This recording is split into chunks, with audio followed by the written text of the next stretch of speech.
সরকারি জমি আর তার দখল নিয়ে দুই গোষ্ঠীর সংঘর্ষ, যার জেরে উত্তেজনা সৃষ্টি হয়। মুর্শিদাবাদের লালবাগে চলল গুলি, একজনের পায়ে গুলি লাগে বলে অভিযোগ, আর এই নিয়েই তদন্ত শুরু করেছে পুলিশ। সরকারি জমি বাঁচাতে আসরে প্রশাসন। রাতে আচমকা হামলা, এলো পাথারি গুলি। মুর্শিদাবাদের লালবাগে উত্তেজনা, চলল গুলি। মনিরুল ইসলাম নামে একজনকে গ্রেফতার করেছে পুলিশ।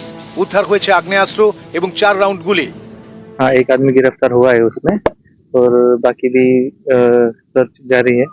जल्दी से जल्दी हम कोशिश कर रहे हैं कि कौन कौन इसमें इन्वॉल्व था उनको गिरफ्तार कर दें। तो ये जो स्टेट का लैंड है, इसमें कुछ लोग दखल अंदाजी करने का ट्राई कर रहे हैं, और फिर अनेक लोग अलग अलग लोग ट्राई करते हैं, तो एक दूसरे में झमेला भी करते हैं। इसी के बेसिस पे झगड़ा हुआ था।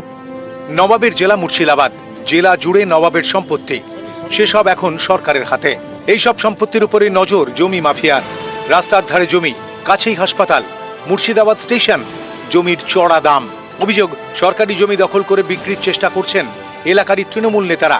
স্থানীয়দের দাবি, লালবাগে সরকারি জমি দখল নিয়ে দুই গোষ্ঠীর বিবাদ রয়েছে। পুলিশের দাবি, কয়েক মাস আগে লালবাগের সরকারি জমিতে পাঁচিল দেন এক নেতা। বিরুদ্ধ গোষ্ঠী বোমা মেরে সেই পাঁচিল ভেঙে দেয়। এই দ্বন্দ্বের জেরেই সোমবার রাতে গুলি চলে লালবাগে। পুলিশের দাবি, একজনের পায়ে গুলি লেগেছে। ঘটনাস্থল থেকে 5টি কার্তুজের খোল পেয়েছে পুলিশ। গুলি চলেছে এটা শুনেছি, কে বা কারা করেছে আমরা জানি না। ওখানে যথেষ্ট ক্যামেরা আছে বাস স্ট্যান্ডে, যারাই এর সঙ্গে গুলি চালাক না কেন, ক্যামেরা থেকে চেক করে বাই করে সঠিক তদন্ত করে তাদের শাস্তির ব্যবস্থা আমরা জানাচ্ছি, যেই হোক সে। মঙ্গলবার ঘটনাস্থলে যান প্রশাসনিক কর্তারা। গিয়ে তাঁরা দেখেন লালবাগের অনেক জায়গায় সরকারি জমি দখল করে পাঁচিল তুলে দেওয়া হয়েছে।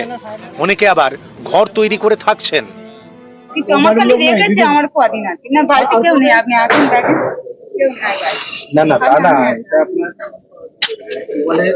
এই জায়গাটা কি ওরা ভাড়া নিয়েছে? না, আমি ঠিক জানি না। কি ভাড়া নিয়েছেন? আজকে আমরা ফিজিক্যালি ইন্সপেকশন করলাম যে এটা অনেকেই ইলিগালি এনক্রোচমেন্ট করে আছে। বিএলআরও আছে অলরেডি, হচ্ছে ট্যুরিজম থেকে এখানে কাজও হবে, মানে বাউন্ডারি ওয়ালও হবে। তার জন্যই আজকে আমরা এখানে সবাই পুরো ফিজিক্যালি আমরা ইন্সপেকশন করছি, এবং যারা যারা ইলিগালি এনক্রোচমেন্ট করে আছে আমরা ইমিডিয়েটলি স্টেট ম্যানেজার সেটা হচ্ছে স্টেপ নেবে।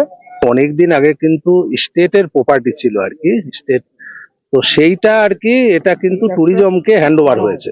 ট্যুরিজম এটাকে বাউন্ডারি দেবে, ইলিগাল কনস্ট্রাকশন থাকলে সেগুলোকে আমাদের এসডিও সাহেব তার প্রসিডিওর মেনে ভেঙে দেওয়ার ব্যবস্থা করবে। নিউজ 18 বাংলা।